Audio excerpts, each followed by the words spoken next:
Hi, today we're going to be making melodies on the Arturia KeyStep 37.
So the KeyStep 37 sits perfectly in the middle of the existing KeyStep and KeyStep Pro, which both continue and which this is different to both of.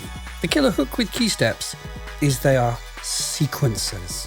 Where a keyboard is a sort of passive device, normally a KeyStep is meant to be like an idea springboard.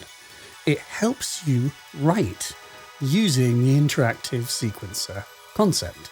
So how is the 37 different to the KeyStep and KeyStep Pro? Well, first, keys. Obviously, you can see this has 37 keys, much like the KeyStep Pro, but much unlike the KeyStep. But one of the main differences is, of course, these funky LED keys, which are designed so that you can see what key you're playing. They also help you access all hidden functions and things along the top of the keys here. And also, they let you quantize the keyboard to scales.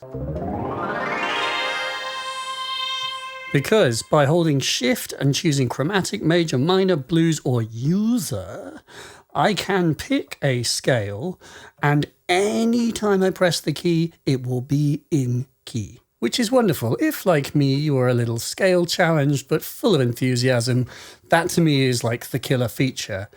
And of course, which it combines with the inbuilt sequencer thing, which we'll get into. It just becomes a lot more visual. What is happening is a bit more apparent, and of course, there are new things added. Probably the main thing that has been added are these funky 4 knobs. Now these let us do two things. One is they are MIDI CC editing knobs in 4 banks, meaning we've got 16 different parameters, and if I hold Shift, I can bank through them, and the button actually changes color to tell you which bank you're in. You can define what CCs these control, and you can actually do that on the keyboard itself, which is nice, but you can also do it with the MIDI Control Center editor. This means that not only can you use it to control a synth like the Hydrasynth or what have you, but I can also use these knobs to send control changes to my synth. But also, of course, to software, because of course the KeyStep has MIDI with a good old-fashioned 1983 Tastic, 5-pin MIDI DIN, but also it has USB, and I might like to add that the USB is the larger type, and there is also control voltage outputs too, as well as clock, which I am using to clock the DrumBrute. Happy days. So it controls all the things and syncs to all the things. So then, what is Strum? So Strum is the extra thing that these 4 knobs can do. Before, with the KeyStep, we can define a chord, and we can still do that, although the way we do it slightly changed. We hold down the nice chord button, and I go...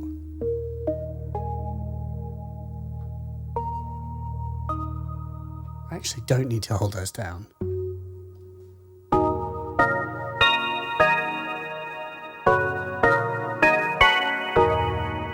So by holding down the chord button and pushing in the notes, and you notice they went red, which is really cool. So the keys are kind of showing you, hey, you recorded that note. It's very clear and visual. I'm able to define a chord. All well and good. But as I say, on the original KeyStep, it was only possible to play the chords like that, where they all just come in at the same time. With Strum, we get a different response. We can break the chord, so it strums like that.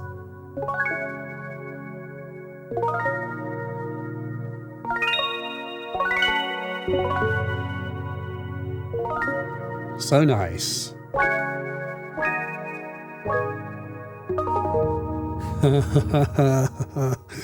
See, what is cool, Strum, by the way, is zeroed when it's pointing straight up.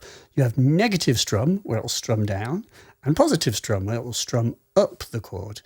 And if you look at the little screen, there is a kind of sort of non-quantized range from 0 to 64, positive and negative. So I can get like really fine kind of as if I'd sort of hand played it. And I can break them, make them longer. But then once you go beyond this point, you get quantized strumming, including very long ones.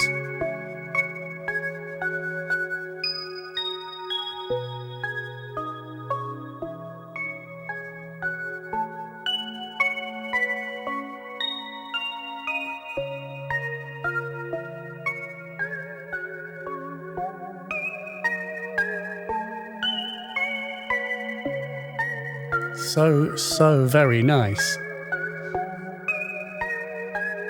It's really nice, because that then becomes like a kind of an arpeggiator. Of course, there is an arpeggiator built in, by the way, which has new modes and things, but it's just different. It allows us to squeeze our sequence in really interesting ways, you know, either clocked or not. It's just wonderful, especially for someone like myself who isn't really a keyboardist as such, although I do play keyboard. And of course, I can do this to the scale. So this is minor, by the way. And if I change the root note like this.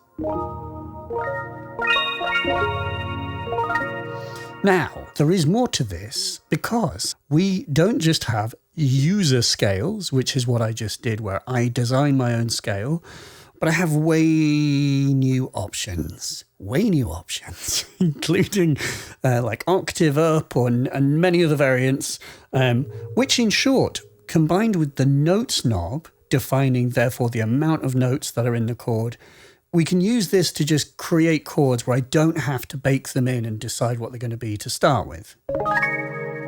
And then I can combine them with Strum.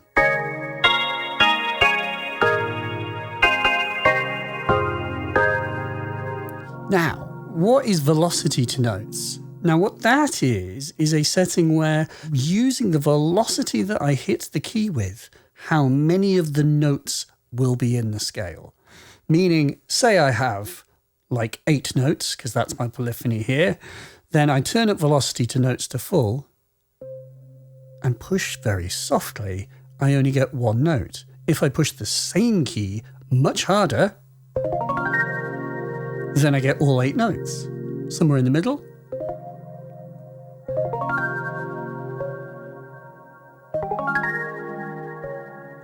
It's really interesting. Suddenly it's a new way of playing all of these settings. And that is completely transformative. The original KeyStep can't do that. The KeyStep Pro actually does not have strum and the velocity to notes functionality. So it's really unique to the KeyStep 37. I genuinely don't know any other keyboard that does this. and this whole sort of ocean of prettiness, and then also interesting kind of almost arpeggio-y ways of working with sequences becomes possible. It's a new thing.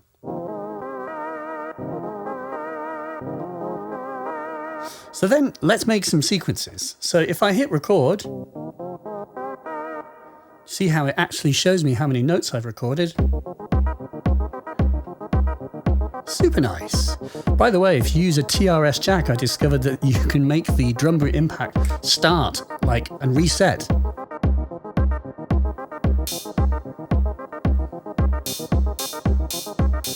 And so then, of course, the whole KeyStep concept is similar to what it was before. That is that while the sequence is running, I can go. Woohoo!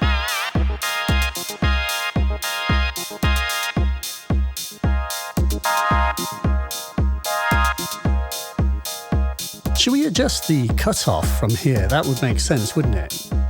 That little edit was me just setting up CC74 to be cut off on the Hydrasynth, and now this is CC74. So, KeyStep isn't just a keyboard anymore. That little knob controls cutoff for me. Of course, there is a knob right there, but I hope you get the idea. That could be my soft synth. That could be any kind of rack mount synth that doesn't have any knobs but does respond to MIDI CCs.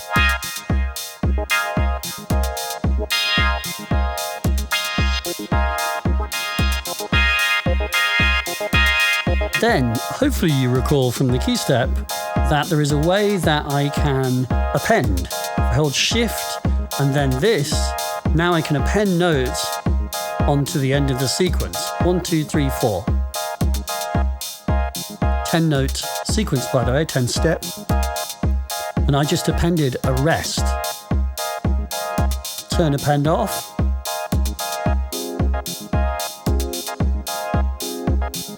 Oh yeah.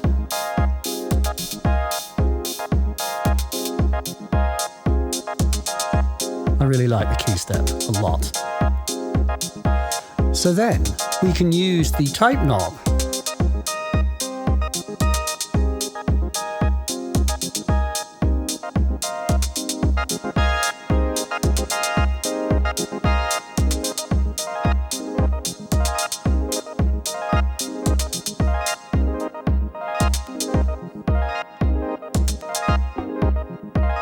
And while what I'm doing right now is recording the audio of the synths, because of course this is a MIDI device, this could be, and actually is going into Ableton Live, which by the way comes with this, you get live light, and you could be recording the MIDI data, the very data that this thing is outputting, and then snag bits of it, use it later. So use this as just a beautiful improvisational system for coming up with parts of songs, concepts that you would use elsewhere.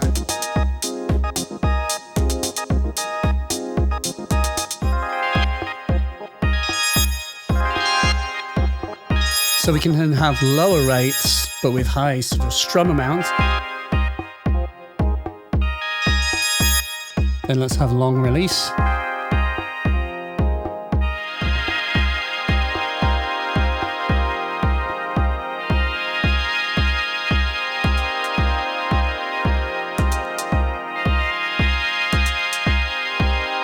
So nice. Notice I'm using little touch strips. You've got pitch bend, you also have mod, doing the mod wheel, which on the Hydrasynth creates vibrato.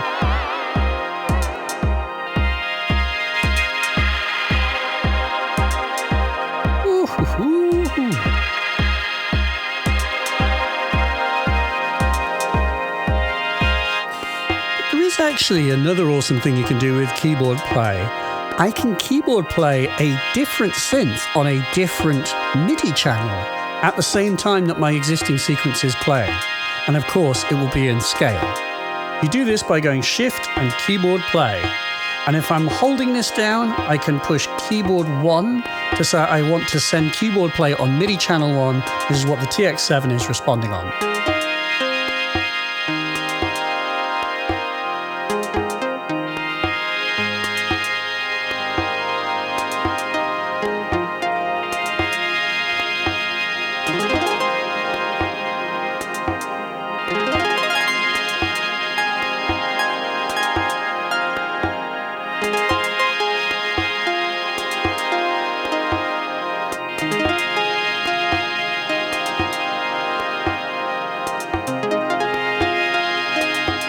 What else we got? Oh yeah. Full sort of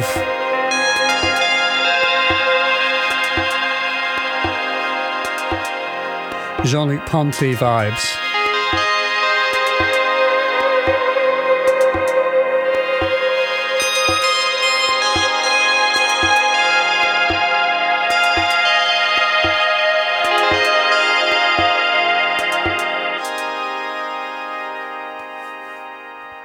Ace.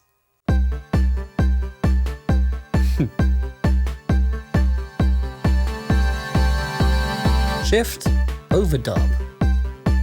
And now we can overdub by recording, so it preserves the little like jazzy sequence.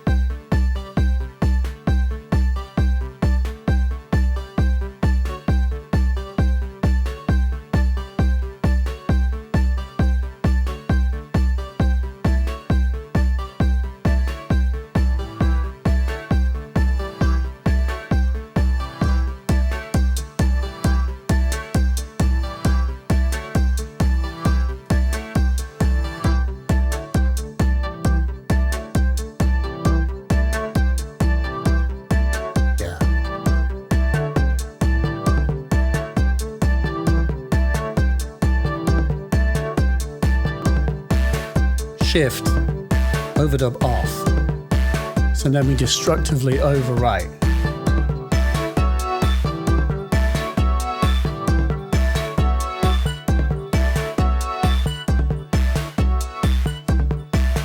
Then, turn off record and let's mess with the type strum notes and whatnot thingamabob.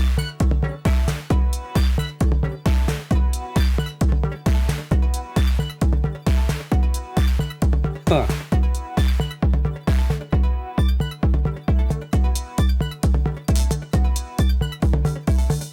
Nice.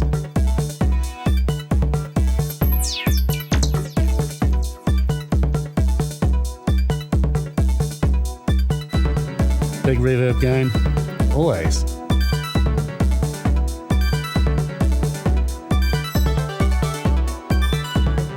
I think Lego Welt's gonna like this.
Let's stop and create a 64-step sequence, which we can do if you have it stopped. You hold record and you tap 16 4 times.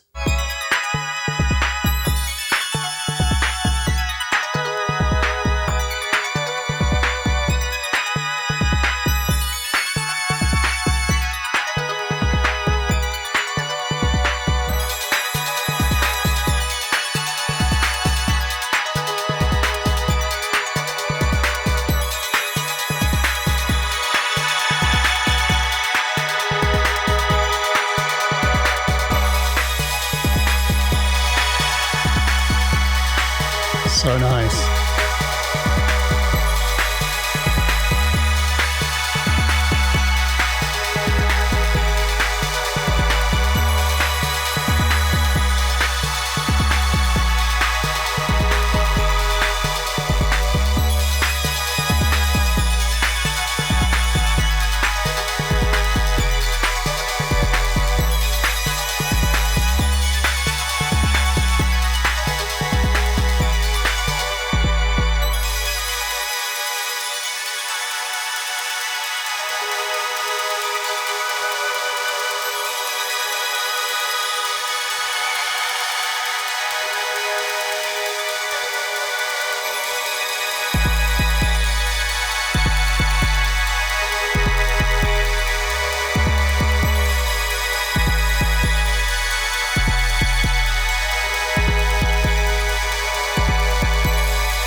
Ace.